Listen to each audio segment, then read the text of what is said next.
Okay, kids, it's time for another episode of the Fueled by Weird podcast, the only podcast where, is this the Krusty Krab? No, this is Patrick. I'm Chris Daly, and today I'd like to welcome Mr. Duke Electric to the show. Duke, how are we doing, man? Good man, how you doing? I'm Thanks for doing having pretty me. good. And yeah, absolutely. Thank you for reaching out. I'm excited to talk to you today. Yeah, me too. I'm always excited to talk about comics and everything with people that I don't know. So this is Perfect. going to be a great time. Perfect. And I heard you've already talked to my good friend Chris Stahl, aka the Long Box Punk. Yes, yes. I've spoken to him over email. I haven't been on his show yet, but he covered some of my comic book Greg a couple months ago, I think, a month or two ago. But Very which is cool. awesome. Thank you, Chris. And but yeah, so Chris is awesome. Yeah. Definitely check out Longbox Punk if you haven't checked him out yet. Yeah, he's a good guy. Finally was able to have him on my show not too long ago, and he's such a cool guy. Oh yeah, he's So I'm awesome. excited for you. Hopefully get you on his show someday. He gets booked out pretty quick, so yeah, Yeah. hopefully. Yeah, I think right now I'm booked to see him sometime in November. All right on. Forget what the date is, but yeah, it'll be a Right fun on. time. Very cool. All right, man. So I usually like to start these things off with an icebreaker question just to kind of, break the ice. So Sure. Yeah. my question today is, what is your favorite summer activity? I got really into biking during COVID, and that Yeah. was a lot of fun. I would bike in downtown Toronto, so I'd bike all the way from Woodbine and Danforth all the way to the Harbourfront area, actually all the way to the Budweiser stage. That was my halfway point was Harbourfront. I would get to the Budweiser stage. For those who don't know, it's like 15 kilometers, and then I do another 15 kilometers back. And that was a lot of fun because I just got to get in my zone. And I also had a time limit because I didn't own a bike. I had to rent a bike from like the Yeah. city, but they would Mhm. only let you rent it for like, I think it was like 15 minutes or 20 minutes at a time. So I had to like hit my checkpoints. It was almost like a game, but it was fun. It was like Yeah. my summer activity. I haven't gotten into that in a while, but since I moved out this way, but yeah, I would say that that's my favorite activity at the Very moment. cool. I think for me, it's spending time with the kids because they're out of school. My oldest one, we had talked a little bit before the show. She just turned 18, and so she's super busy with school and with work and friends and all that stuff. And my little one, she's not as busy, but she's getting busier as she's getting older. So it's nice during the summertime where we can kind of just sit and do things together as a family. I think one of the big things we do is we'll find a new show to watch together and kind of just spend some time binging that, or we'll get caught up on movies that we've been wanting to watch throughout the year because it happens where, there's movies that most of us want to watch and we don't want to watch them without each other. So we'll try to coordinate during a regular week, like this week, for example, we've been trying to watch the new season of Wednesday, and we wanted to wait till the whole thing came out. We got like 3 episodes in, and we haven't been able to coordinate quite yet to get the rest any more watched. But it'll happen. But during the summertime, it ends up being a lot easier because you don't have to combat with so much other things going on. But it's good. Cool. That's great. Yeah, Yeah. that's a great activity. I used to yeah, me and my wife used to watch movies all the time. We would sometimes when we had a place in the backyard, we had a projector and we just project things in our either the front or the back of our house, and that That's was always cool. fun to do with friends and stuff. That's way cool. Yeah, we tried to do a little bit more fun this summer. Last summer we had kind of a bummer where everyone was either sick or having surgeries, and we kind of just spent a lot of time in the house. That's kind of what we did this summer, but we kind of got out. We got to go out to do a little bit more stuff. So that was cool. There wasn't as many illnesses and surgeries this summer, so That's good. it was good. Yeah, past summer, well, my wife had our son back in March, and then over the summer we both got COVID randomly, and we Oh wow. everyone just kept getting sick over the summer, or something would pop up, and it was just our son got an allergy, the CMPA allergy, Oh so no. that was fun for my wife because she was like, I just can't eat anything now. I'm just eating fruits and meat basically and Oh vegetables, and man. it was brutal. So yeah, that sounds like my summer last summer because my youngest, we were getting ready to go to a funeral, and my youngest started complaining of stomach pains and ended up being an emergency appendectomy for her appendix. Oh my God. Then while they were in there, they found out she had a hernia that we had to come back and have a second surgery for.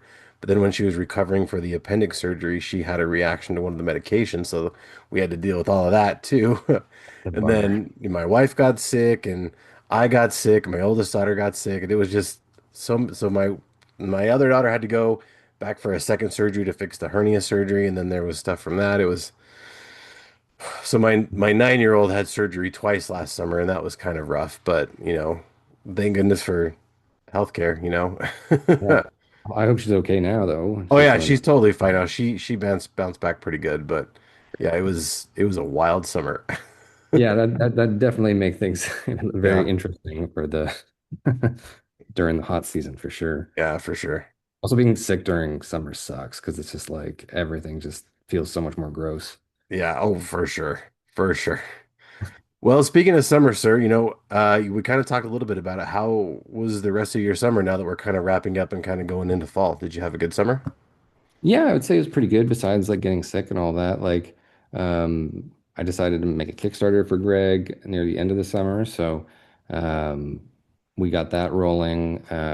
I just got to, kind of catch up on some work stuff, which was good because that makes it free. But I did some cons, which was good. I started doing like actual cons this Nice. summer. So that was fun. So I did a guest spot for Studio Comic Press, which is a local printer slash comic book shop out my way right here. Yeah, And they had me at their booth for a few hours at Fan Expo, so that was awesome. And I just did some other local events, and I did another event at their store, and yeah, it was just awesome. And I just did the Guelph Comic Book Jam 25 this past weekend. I know it's not really summer, but it was kind of put the end of the summer there, which was kind of yeah, cool.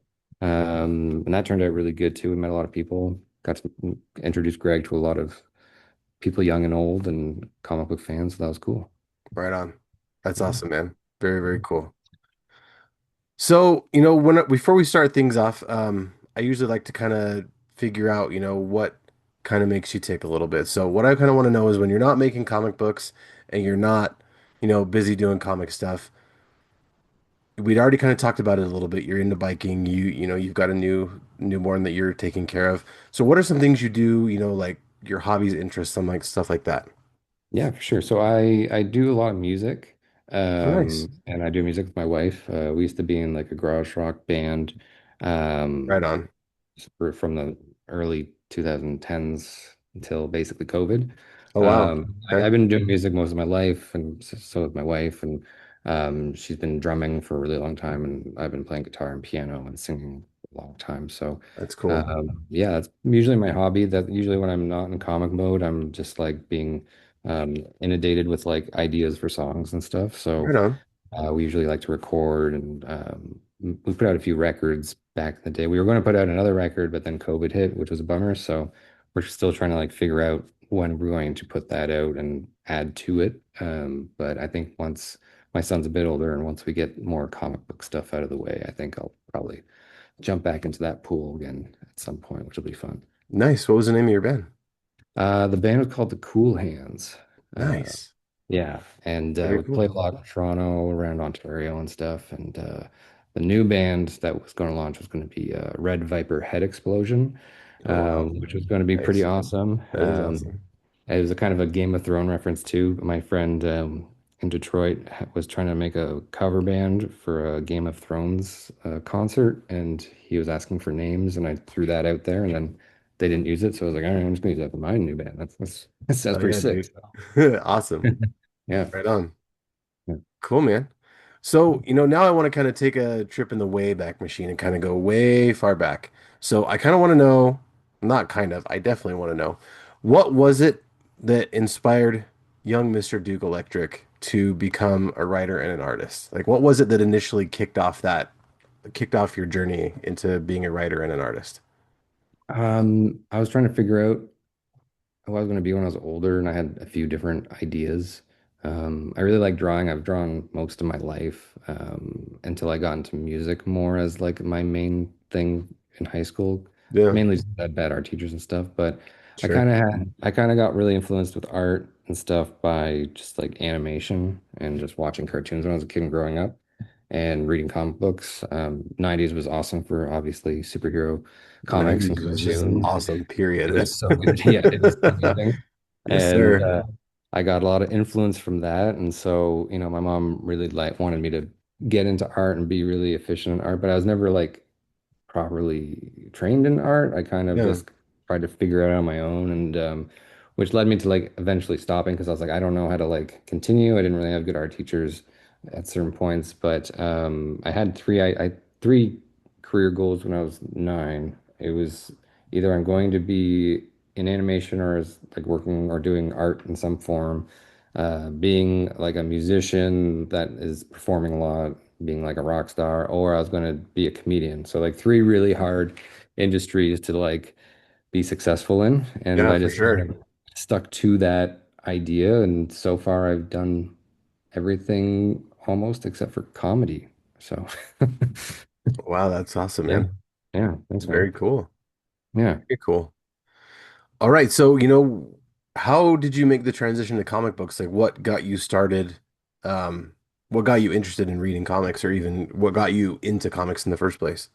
Yeah, so my cousin and my dad. So my dad was like a collector when I was growing up. Like he used to like Yeah, buy a lot of hockey stuff and all mine that. And too. we and it Big was it was time. big. Like his whole house was just filled with collector stuff. And we Yeah, used to sell it too at like a booth and stuff. So I always ended up at comic book shops or at like these card shops or whatever that had like lots of comic books or video games and stuff. So I kind of got into it just by being around it a lot. And then my cousin was older than me, my cousin Josh, and he used to get comics all the time. So when I'd go visit him on occasion, he would just be like, "Man, like you're just watching like X-Men, but you don't even know what's happening in the comics, man. Like you gotta like." He would just give me all the, like the lore and all the details of stuff that I was like, "Oh my God, like this sounds amazing." yeah, And so I got into it that way. And then I used to draw superheroes and action figures a lot. And I kind of, when I got into music when I was in my teens, I just kind of stopped doing art. I just didn't think I was good enough to do it. And I went to art school, and like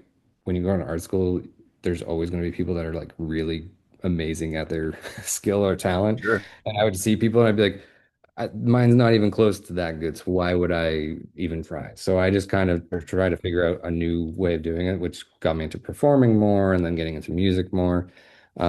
But then when I was in grade 11, I guess in America, is it the 11th year? Is that what you guys call it? Yeah, Eleventh 11th grade. Yeah, 11th grade? Okay. yeah, I had a non-traditional art class, and then they introduced comics as like uh, I guess like a project that we had to do.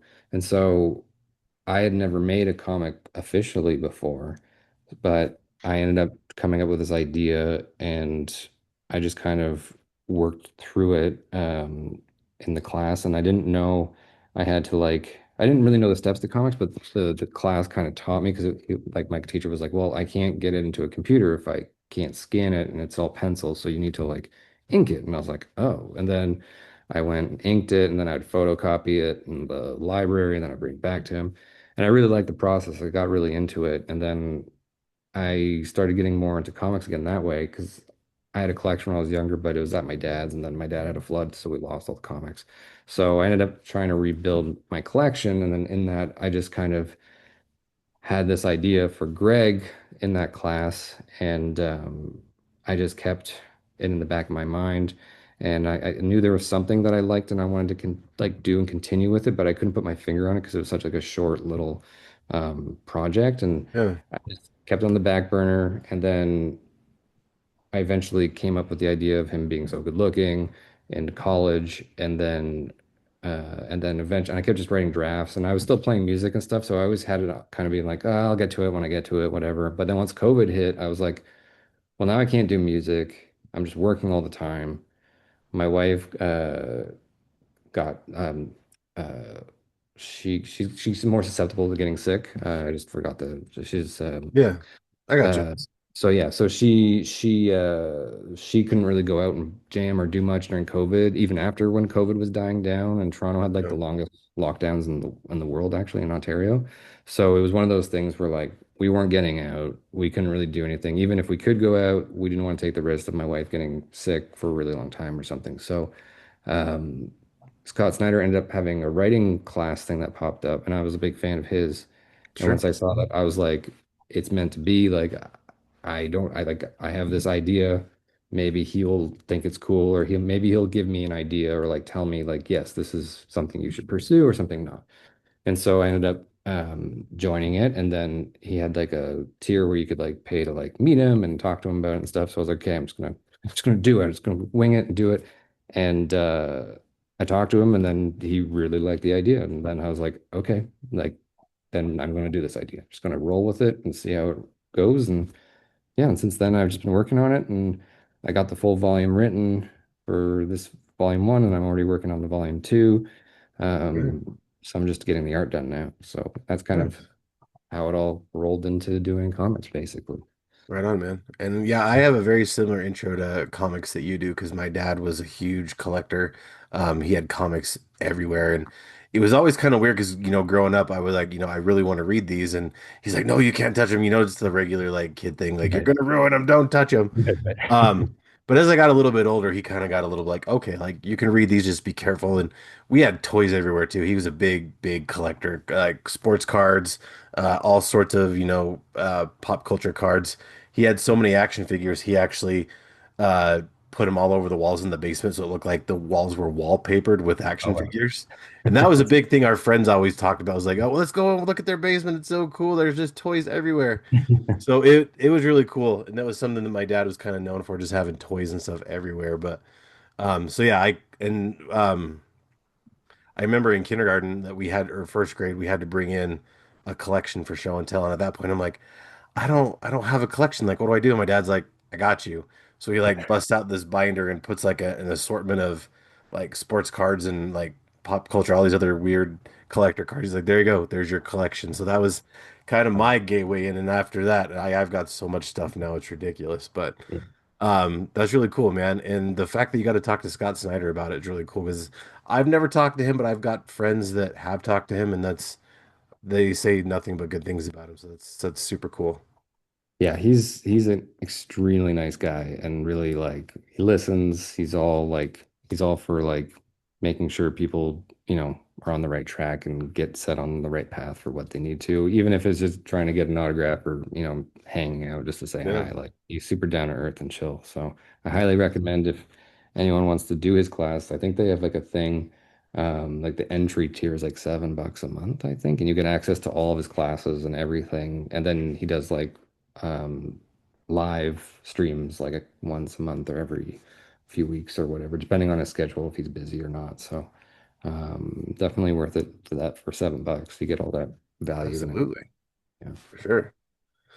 All right, so we've talked a little bit about it. Your comic book series, Greg. Right now, you've got a Kickstarter out for issue 0, the origin story of Greg, which Yeah. first of all, I want to thank you for sending me a copy of it because that was incredible, man. That's what I really like about, and we'll get into it in just a second, but what I really like is, you took an idea that isn't, like a big, it's an idea you don't see very often, and it's an idea that a lot of people be like, this is too weird to work. I'm gonna throw this away and come up with something else. And I've talked about this with a ton of other people before, but sometimes those stories that you think are just too weird to work are the ones that you actually should go with because what you think is weird is and maybe isn't going to be that great. Someone else is like, that's the story that they didn't know they needed. So the Yeah. fact that more people are taking chances on weird stories like this is incredible. So I thank you for, actually, investing your time in this awesome story and not just kind of discarding it as it's too weird to happen because I mean, as the show says, I'm all about weird over here. So, if a story is kind of weird and it's not, a typical story you're going to see, it's cool to see it in the world. So that's awesome that it exists. So, there's going to be some people out there that aren't familiar with Greg yet. So, for those that don't know about your comic series, Greg, why don't we take a minute to talk about what it is? For sure. Yeah. So Greg is a story about a man who has a condition, and his condition is that he's so good looking that if you see his face, your head will explode. And so, So it's kind of like Zoolander, kind of just a little bit more from yeah. that. Yeah, Okay, it's got that callback a little bit there. right on. I didn't even think about that until Chris mentioned it on his podcast, and I was like, oh crap, yeah, I guess so. Because I watched Zoolander when I was younger, but I totally haven't watched it in so long that I totally Yeah. forgot that they have that line of like being like extremely good looking or whatever it is. So it was like I And was like, that's oh okay. no. Probably maybe it was just like seated in your subconscious somewhere. Maybe, maybe. But yeah, and so issue zero is about Greg's birth into the world. And so as he is being birthed by his mother, Angie, the doctor and all the nurses and everyone experience and see his good looks for the first time, which causes a chain reaction of everyone's heads exploding as they see this baby coming out. Um, which is becomes the Delivery Room Massacre, which is what the issue is called. So, yeah, and Which, then I've never seen a baby be born like that, but I've heard that it's kind of a mind-blowing experience, but you kind of took it and went the literal route. yeah, yeah, 100%. It was funny because I was already working on this when my wife had our son, and so I was in the process of just like finishing the art like last year this time, and And so people, when I started announcing I had this comic and it's coming out and it's about baby and all this stuff, like people were like, "Are you okay, man? Like, do you have some? Is there something going on that we just don't know? Like, are you having some like midlife crisis or something?" And I was like, Yeah. "No, like I swear, it's just a weird idea that I had, and it's just lining up coincidentally at the same time as me having a baby. But this existed before my baby, so." Yeah. But yeah, and so that's what the first issue is about. Greg then goes on to become this. I'll give you a little bit of a preview of the next issue a little bit since it's coming out. But he becomes like a well-known fighter because he has to wear a mask because he's so good looking. He just kind Sure. of gives that wrestling persona like, okay, Yeah. here's my character. I'm always in character. I wear this mask and like he's called Greg the Executioner. And so he ends up getting to a point we see up to his last fight. And during his last fight, there's a thing that an event that happens where he's on live pay-per-view. He's having this fight with this guy, and then all of a sudden the guy rips his mask off, which then causes a chain reaction worldwide because everyone's watching the fight, and then everyone's head starts exploding everywhere. And so then he Gosh. becomes a disgraced uh, fighter, and everyone just like hates him, and everyone who used to be like all for him are now like, I hate you, whatever, whatever. And so the story really picks up a little bit after that, where he's trying to find a way to redeem himself. But as he's starting to redeem himself from just an accident, all the people that were affected by him throughout his life or during that incident start coming out of the woodwork to challenge him or trying to fight him again or seek revenge, so to speak, against what happened. So, Very yeah, cool. yeah, Yeah, I'm a huge pro wrestling fan myself too, so I really like that part of it as well. So nice. more comics need pro wrestling too. That's what I think. Definitely, definitely. Well, and the thing is, all these comics, like I try to make them have as much action as possible in fight Yeah. scenes because I want to keep it as like close to like watching a professional fighter fight.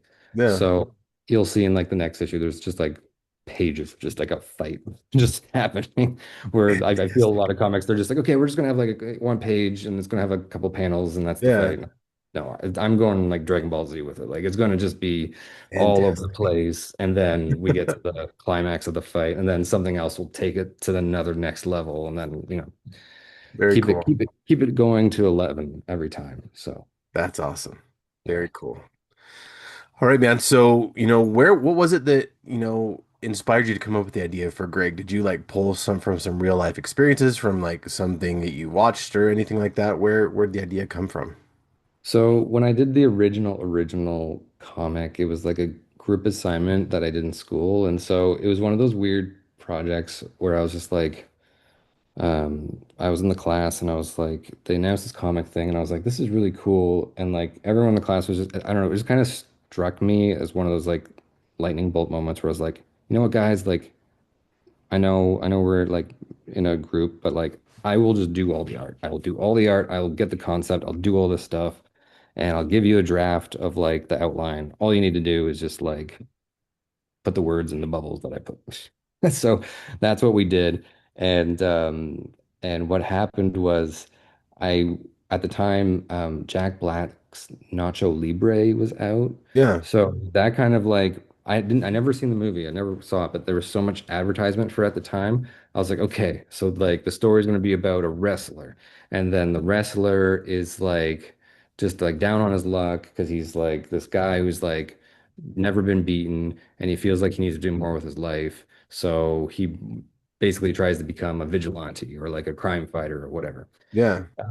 And then I was like, okay, let's try to build it up from there. But then as I was doing that, other comics were coming out like Kick-Ass at the time and like other comics that were really similar or like having like a similar theme. And I was like, oh, that's, and I couldn't get like the thing that I was like, there has to be something that makes this character different than all the other characters out there. And I need it to be really unique. Um, because it can't just be like another superhero story or another just regular thing where, and then also too, I'd never wanted to show his face or like I always wanted him to be in a costume, like similar to like the Tick, where like the Tick's Yeah. always in a outfit. Hmm. And I was like, I need to have a way of explaining why he's always going to be in this outfit and we never see his face. And so that also stuck and stopped me from working on it for a while because I was like, I need to find why is it because he's been beaten up or is he ugly or whatever? And then it came to me during an HTML class during my college days when I was in digital media arts at Seneca, and I just kind of had like this moment where I was like, well, maybe he's ugly. Maybe he's so ugly if you see him, like it turns into like the Raiders of the Lost Ark moment, like Indiana Jones. And then I was like, no, like that's like kind of like Medusa or like whatever. And then I was like, my wife taught me at the time because we were doing a lot of music. Um, Sometimes just flip the idea, just do a reversal or Yeah. like inverse that thought into like what's the opposite of good or being extremely ugly or whatever. And I was like being extremely good looking, and I was like, oh my God, that's the thing. Like he's gonna be so good looking Yeah. that like it's just and everyone wants this guy and everyone like but he just doesn't want anything to do with it. He just has this thing and he's like, I'm just good, like leave me alone. Like it's just my condition. Yeah. So it made it way more interesting. And then once I had that, I was like, okay, cool. Now I just have to figure out how to write this thing, which took time. Um, Sure. and yeah, I remember trying. I wanted to be really like just kind of I tried different ways. I tried drinking and writing. I tried different ways to write this story to make it as crazy as possible. Yeah. But it really just took like a pretty sober mind and just That's like cool. time just to let it kind of and doing as many drafts as you can. Like even when I would send stuff to Scott for him to just kind of like give his thoughts on things. I took his class seriously too, so I try to like do it within like a day or 2 days. I'd be okay, here's the next like version, here's the next thing, even though I had work and other things going on. Um, and he'd give me his honest opinion, and he'd be like, yeah, you should do this or do that, or don't do that, or whatever. Um, and yeah, it just kind of as long as you just keep rolling with it and keep trying, that's all I can say to people if they're listening. Just like don't give up. Just you'll find that rhythm at some point. And sometimes even once you get that, it's just the time of having to reread what you did. You just give it 2 days, you come back, you reread it, and then you're like, this sucks. I'm gonna redo this or whatever. And as long as you have it saved as like a note or whatever, or Word doc or something, you just keep that original. And then if you go back, you just reread older drafts when you have your newest draft, and then you just kind of piece it together like a puzzle and just put together this script basically that you can then finalize, right? So Absolutely. Now, with the Greg series, do you have like an idea of how long you would like it to be? Do you have like an X amount of issues? Do you have like an end point? Just kind of maybe go forever? What's the plan? yeah, so my plan with it right now, I have like a little roadmap, and it's either going to be 6 or 7 volumes. I don't know how many issues per volume right now. Like I'm even questioning how many issues are in the first volume because I might break it up even more to give myself more time to get it done. Yeah. But yeah, that's seven volumes maybe.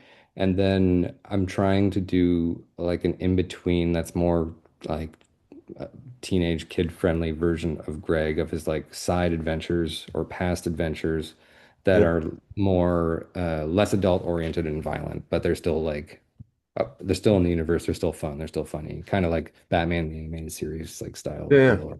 So so yeah, so I'm hoping, yeah, 7 volumes would be amazing. And things just get crazier every volume as I've played out so far, and I'm really excited to get to it and finish writing it all. I'm excited too because issue zero got pretty crazy. So if it just gets crazier from there, I'm super excited. Yeah, yeah, definitely. Once he has a foster brother that he makes an appearance in issue zero in the newspaper section. Mhm. You'll see like a guy named Freddie. Yeah, That's his foster brother slash his manager. So once we get into their relationship, things just like get even crazier, and it's just crazy. It's you'll see in the next issue. I'll send you a copy, and awesome. it'll be great. That's cool, man. I'm excited. All right, so when you're done with this Kickstarter, so actually we'll talk about the Kickstarter for a minute. So, Sure. is this your first Kickstarter? Is it's going on right now? Yeah. It ends September 28th, so by the time you guys are listening to this, there'll just be a few days left before the end of the Kickstarter. So why don't we take a minute to kind of talk about what you've got available on the Kickstarter? For sure, yeah. So this is my first Kickstarter. I've been learning a lot about Kickstarter in this journey because there's so many things that Kickstarter doesn't tell you when you're doing Kickstarter. Yeah, for sure. My main issue was I thought I could change the photos of things after I launched the Kickstarter. Yeah, Then I found out you can't. So that you'll see in our Kickstarter like some photos might not be available or you might not see certain things. But I put them in our update section on Kickstarter and I try to update every day or every other day. So if there's anything, you'll see it there. I also put it in our in like the main story section, put all their covers and our issues and stuff. So yeah, so our goal right now, we have different versions of Greg. I'm selling the last of our Ash Can edition, which was my artist print that I printed in 2024 last year this time, because I was trying to get a copy to Scott and some other people for New York Comic Con. And so I printed 100 issues of that. And since then, I've been selling them just locally in a few stores and just doing at the cons and stuff. And so now we're down to our last, like basically 20 or 19 issues of that left. So I have those available on Kickstarter. They're hand numbered, they're signed. I got one here I can kind of share. So it's the foil cover, has a foil cover. It has my personal name signature at the time because I wasn't Duke Electric at that time. And then they're all hand numbered up to 100. It comes with a in in world like flyer that's that awesome. is from the book. It also features like Scott's class and other people and things that I've used for the comic and resources and whatnot. Um, it also comes with a print on the back for the backboard. So That's it's like rad. a print backboard. Thank you. And I signed and hand numbered these as well. And I also label and say that it's ash can. So you'll see that that says ash can somewhere in artist print. So that's out of 100. So that was one of our books we're selling there. We have a first edition version of this. They're all signed as Duke Electric. It's all the same, but the only difference is it's out of 250. And anything that's in the ash can because in our ash can edition there was just a couple typos and there was some like one page had a layout issue where there was some like weird stuff at the bottom, so Yeah, that's been taken out in that issue, but it's all basically exactly the same. It's just the names are different from my personal name to Duke Electric. yeah. And yeah, and so there's 250 of those. We also because I kept going on podcasts the past month and people were like, you need to have this print, like you need to make this a cover or whatever. And I was like, okay, fine. So we have, I don't know if it'll come through okay. It's a bit Oh reflective. yeah, a little bit. Yeah, so this is one of the pages in the book, but we put it through like a metal metallic foil paper That's press cool. thing. And so there's 100 of these. Um, and it has the Greg logo. I'll sign it, I'll hand number it, whatever, and I'll put a personal message at the back of it as well. And that's another tier in our Kickstarter.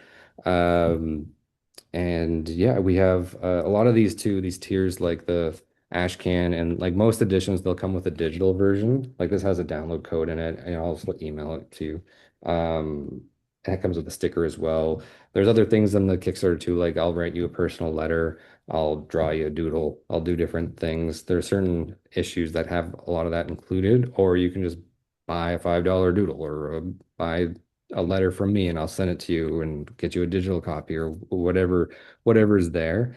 Um, we have another thing too, like we have, so these are 8.5 by 11, but we did a test print that was a little bit larger just to see if it would look good. So if anyone even puts in like $1 in our Kickstarter, their name gets thrown into like a raffle basically. And if I pull your name, you win a free print and I'll ship it to you with, you don't have to pay for shipping or anything. I'll pay for all of it and you could win a cool print. I'll sign it, personalize it, and it's a one of one. So that's pretty cool. That is cool. Um, and then we also have our Bad Economy edition. So I'm getting those printed this week, so I'll probably have a better update and can show everybody. But it's basically the same as these. It's not foil, but it's just like half the size, and it's just like a smaller book of Greg, but it's just more economic for anyone wanting to buy the book. I'm thinking of also doing a variant for that with the print that we have. So there'll be like a black and white variant cover with that, the skull, like Greg being born, and then there'll be the regular one, which is just the pink cover. Nice. Yeah. That's awesome. Yeah. Very cool. So the like I said before, the Kickstarter ends on the 28th of September. Um, one day after my birthday. That's pretty cool. Oh, nice. Are Um, you a Virgo? Libra. Libra. Okay, cool. I'm just like I'm on a I'm on the cusp of Libra. Nice, nice. Yeah. Well, I'm September 21st, so we're Oh, close. nice. Yeah, Right yeah, on. yeah. Well, happy early birthday. Thank you, thank you. And if anyone's listening and wants to get me a present, just throw a Back to dollar on the Kickstarter. Kickstarter or back the Kickstarter. So Very cool. And yeah, since you're a big fan of the 90s, I'm guessing we're probably pretty similar in age too. yeah, yeah. Yeah, because I I'll was I'll I be was 41 this month. okay, right on. I'll be 36. Oh yeah, so pretty close. Yeah, yeah, Very cool. that's rad. So yeah, September 28th is when this ends. So make sure you get in there before. We'll make sure we'll share the link on social media and all that stuff to make sure we get the word out because weird books need attention. Weird books need to exist. So we'll help get the word out for sure. Amazing. Thank you so Um, much. absolutely. So after this, we kind of mentioned you were going to be still working on Greg. What do you got planned to work on after this Kickstarter's over? Yeah, so I'm just gonna like I have Greg issue one almost completed. All the writing's done. I have all the pages laid out. I have all the concepts done. I have some of the art finalized.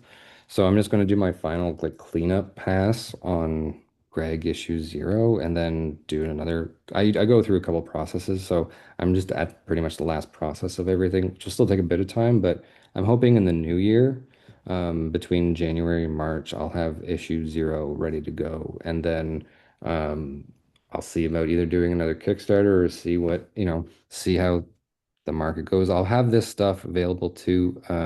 Won't be at like the same stuff on the Kickstarter, but I'll be selling stuff on my website once the Kickstarter is done. And I'm trying to see if I can get it into as many comic book stores as I can. So if you're listening and you want my comic in the comic shop or your local shop, just let me know and I'll talk to your shop and see if I can get it in. But yeah, right now it's just getting issue 1 completed called Legendary Knights. And yeah, it'll be exciting. I'm hoping to do a variant on the cover too, which will be cool.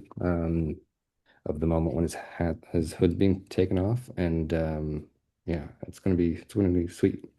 And then between that and doing cons, I have a Halloween con coming up out this way in Kitchener, and then um, I have a punk rock flea market I'm doing in November, which I'm gonna Nice. test out and see how many punk rockers like comics. So it'll be interesting to see how that goes. So Well, you can yeah, definitely ask Christelle about that because he just finished up his Kickstarter for his punk rock comic and it did very well.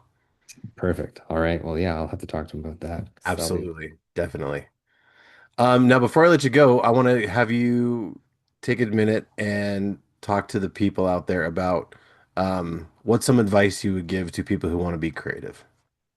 Yeah, I would say do it. Don't give up. It's going to be frustrating. You're going to have a lot of times where you're just like, I'm not good. This isn't good. I can't do this.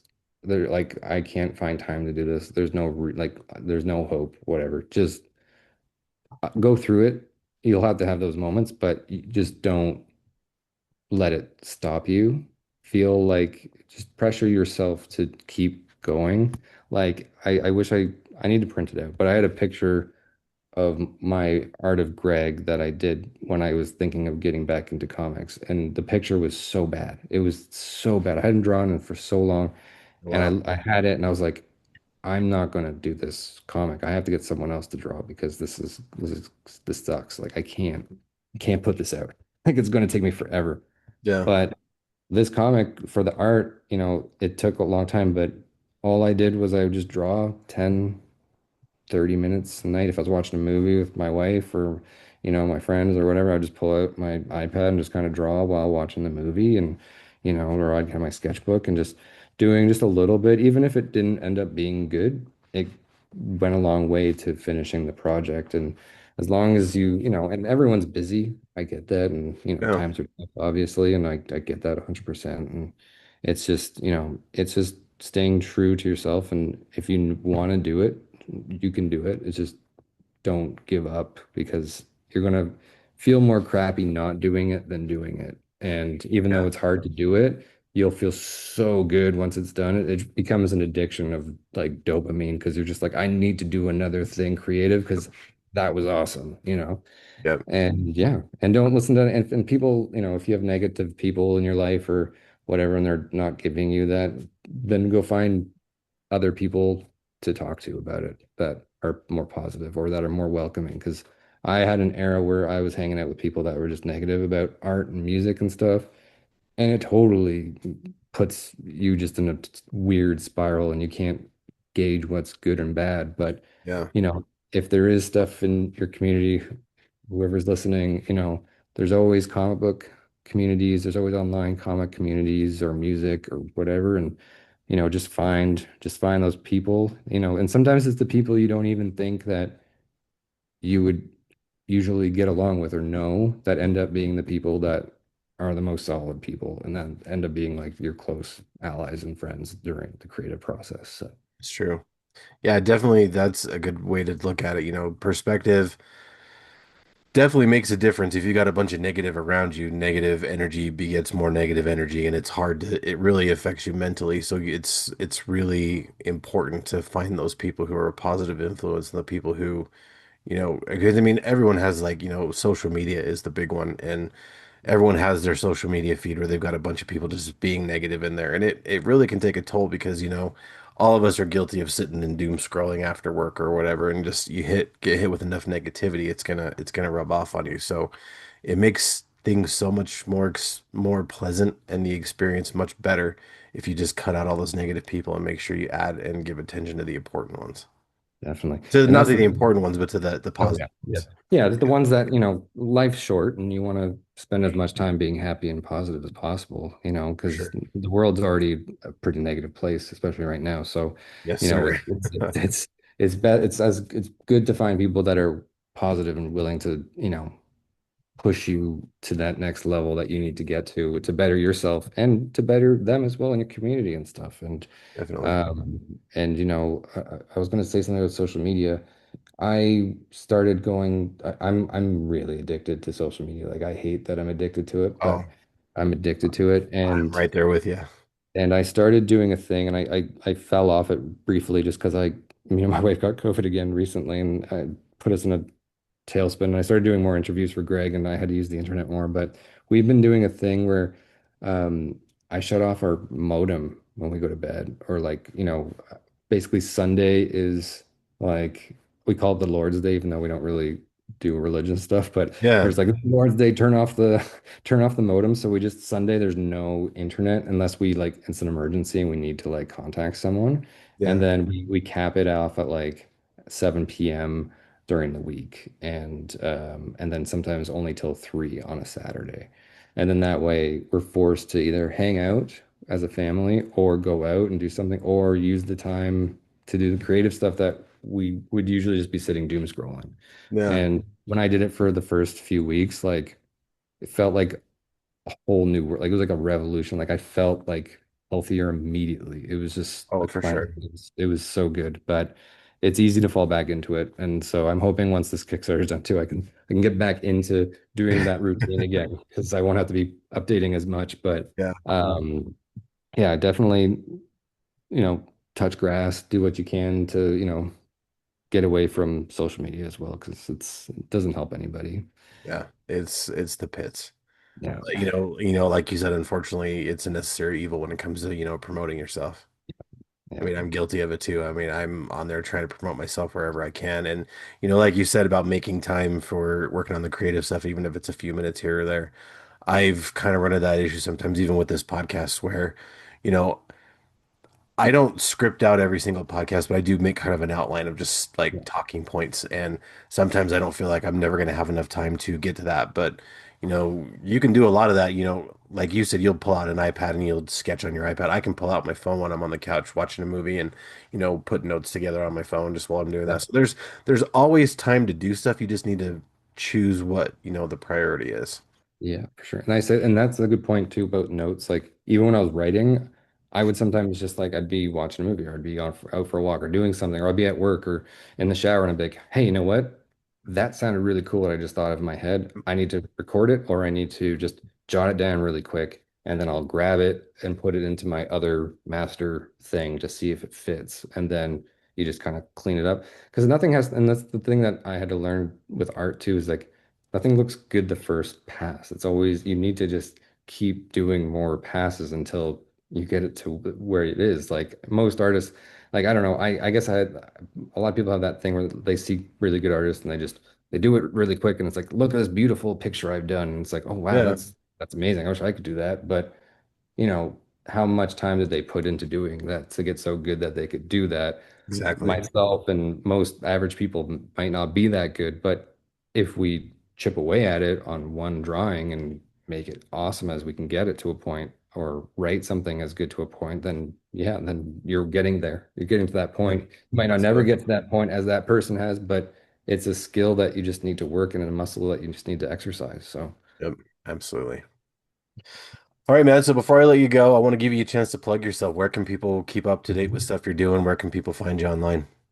yeah, so our good place to go that avoids social media is our website, which is nerdinthesky.com or gregcomicofficial.com. They both take to the same place, but we have a mailing list there. I'm also updating the site to have a bit of a blog there, but it's join the mailing list because I send out certain things because I don't like AI scraping. So I find if I do my emails I can avoid most AI online scraping and I can just send stuff to people directly. One of our last updates, I sent like a bunch of issue one art or in the cover art and a few things that I just didn't want to post on social media. So definitely go to our website, join our mailing list. We don't spam either. Like we maybe send a message out maybe once a month, maybe once every other month, depending on how busy things are. Yeah. Um, Obviously, if we want to look up social media stuff right now, we're only on Instagram and Blue Sky. So on Instagram, it's Greg Comic Official. And you can also find Nerd in the Sky. And then on Blue Sky, there's Nerd in the Sky. And then there's Duke Electric on Blue Sky. So if you follow one of those, I usually reshare everything to all those accounts. So if you follow one, you'll be in the loop. If you follow them all, then you'll be a hardcore fan. So Very yeah. cool. Yeah. Now, for me, I want to thank Polygon Horizon. Their song Pizza Force is the song we use for the show. It's a great song. They're a great band. Go check them out on Bandcamp and SoundCloud. You can find Fueled by Weird on Instagram, Facebook, and TikTok. You can also find me on Blue Sky, but it's just as my name. It's not as Fueled by Weird. So I'm on Blue Sky too. Um, Send me an email at fueledbyweird@gmail.com and you can get all of these links. Plus, you can find us on YouTube, Spotify, wherever you get your podcast. If you check out my brand new link tree, /Fueled by Weird, all the links are there, so you can find me in all the places. Um, if you want some more nerdy goodness, you can check out my friend Hassel Hutchinson's show, the Nerdy Manroom Show YouTube channel. He's got the Nerdy Manroom Show, Hassel's Review, Card Subject to Change, a whole bunch of stuff he does over there. So go check him out. And myself and Hassel, we make up the Stay Weird Network. It's a brand new podcast network dedicated to bringing some awesome back to the internet. Because, like we talked about earlier, the internet has too much awful stuff on it right now. So, we're trying to make the internet a better place. Check us out at Stay Weird Network on YouTube. and Instagram, and you can shoot us an email at stayweirdnetwork@gmail.com. Also, I need to plug the Facebook page because we have a Facebook page. So Stay Weird Network on Facebook. You can share links in there. Everyone's welcome to share their products in there. We do some fun stuff in there every once in a while too. So make sure you come participate in that. And if you like the show, please leave a review and tell your friends because word of mouth is my friend. And remember, kids, life's too short to be normal. So stay weird. Duke, thanks so much for hanging out with me today, man. Hell yeah, thanks man for having me, and thank you all for listening and hanging out. Yes, sir.